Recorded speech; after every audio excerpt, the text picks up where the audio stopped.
again.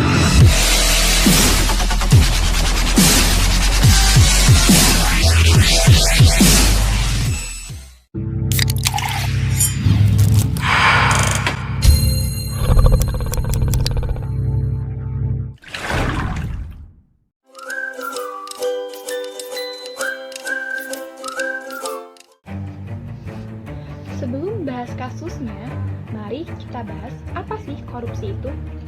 Korupsi berasal dari bahasa Latin, corruptio, yang memiliki kata kerja corrumpere yang berarti busuk, rusak, atau menyogok.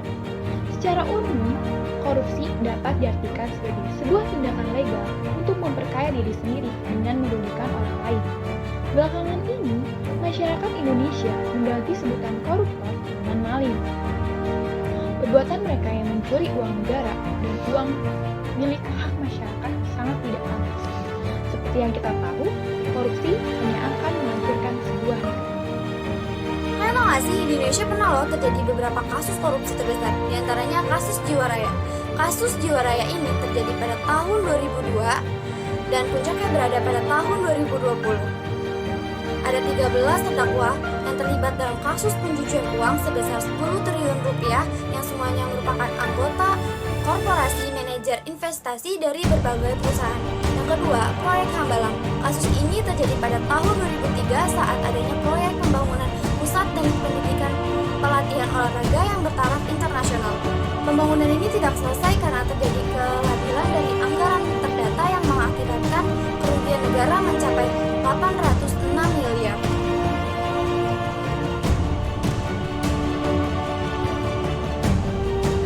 Mari kembali ke Indonesia pada tahun 1965. Tepat 10 tahun pasca tes proklamasi dikumandang, sebuah usia yang masih sangat belia bagi sebuah negara. Untuk sebuah negara yang baru saja menyatakan kemerdekaannya, tentu kondisi tiap penjuru Indonesia saat itu masih sangat jauh dari kata matang. Pada era itu, negara kita masih memegang satu daftar panjang mengenai pembenahan tata negara dan sistemnya. Sejumlah perubahan dan negosiasi banyak terjadi. Para pejabat dan menteri silih berganti. Wajar saja Indonesia masih pada tahap penyesuaian dan rancangan masa depan. Meski demikian, satu dekade pertama sehabis merdeka adalah penentu nasib kelanjutan Indonesia. Inilah mengapa dalam kurun waktu 10 hingga belasan tahun tersebut merupakan salah satu masa yang paling rentan dan krusial bagi bangsa kita. Entah tidak tahu atau tidak mau mendengar, masih banyak pejabat yang tidak peduli terhadap kondisi negara saat ini. Seorang Menteri Kehakiman Republik Indonesia yang juga merupakan Ketua Partai Rakyat Nasional, Mr. Jody Gondokusumo, terseret ke meja hijau pada bulan Juli tahun 1955 silam. Bukan tanpa alasan, beliau terseret ke meja hijau karena ditangkap menerima suap dari seorang pengusaha asal Hong Kong. Tak hanya sampai situ, 2 tahun setelah kasus tersebut, masyarakat Indonesia kembali dikecewakan oleh terkuaknya berbagai dugaan korupsi yang dilakukan oleh sederet pejabat negara. Pada April 1957, Hotel Talaga Sari menjadi saksi bisu, ditahan dan diperiksanya 60 pejabat yang terjerat dugaan korupsi. Terdapat 5 mantan menteri, anggota parlemen, komisaris, polisi, jaksa, pengusaha, dan lain-lain.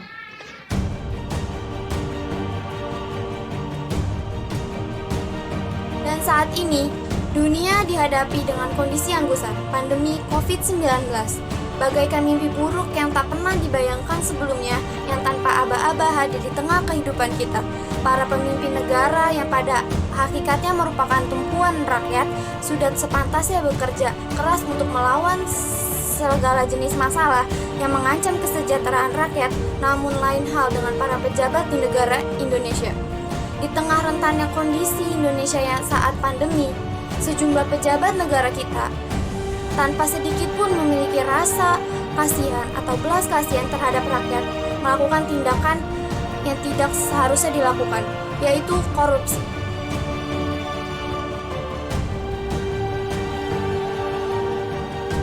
Yang dilakukan oleh para pejabat negara serta pula kerugian yang ditimbulkan saat pandemi COVID-19 ini tak terhitung sedikit. Salah satunya adalah kasus suap terkait izin ekspor benih lobster.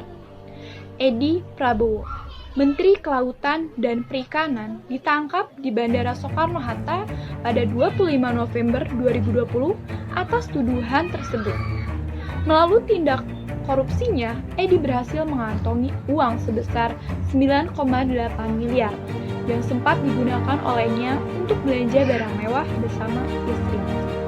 Dan saat ini, dunia dihadapi dengan kondisi yang gusar, pandemi COVID-19. Bagaikan mimpi buruk yang tak pernah dibayangkan sebelumnya, yang tanpa aba-aba hadir di tengah kehidupan kita. Para pemimpin negara yang pada hakikatnya merupakan tumpuan rakyat sudah sepantasnya bekerja keras untuk melawan segala jenis masalah yang mengancam kesejahteraan rakyat, namun lain hal dengan para pejabat di negara Indonesia. Di tengah rentannya kondisi Indonesia yang saat pandemi, sejumlah pejabat negara kita tanpa sedikit pun memiliki rasa kasihan atau belas kasihan terhadap rakyat, melakukan tindakan yang tidak seharusnya dilakukan, yaitu korupsi. Kemudian yang kita tahu sekarang, efek dari pandemi COVID-19 sangat berpengaruh terhadap penghasilan masyarakat di Indonesia. Banyak toko-toko yang tutup, banyak perusahaan yang mengalami kebangkrutan, dan banyak karyawan yang di-PHK. Oleh karena itu, negara mempersiapkan bantuan sosial sebagai upaya untuk memenuhi kebutuhan masyarakat. Celakanya, Menteri Sosial pada saat itu, Juliari Batubara, terbukti melakukan korupsi atas bantuan dana sosial yang seharusnya dialokasikan untuk sembako masyarakat yang membutuhkan.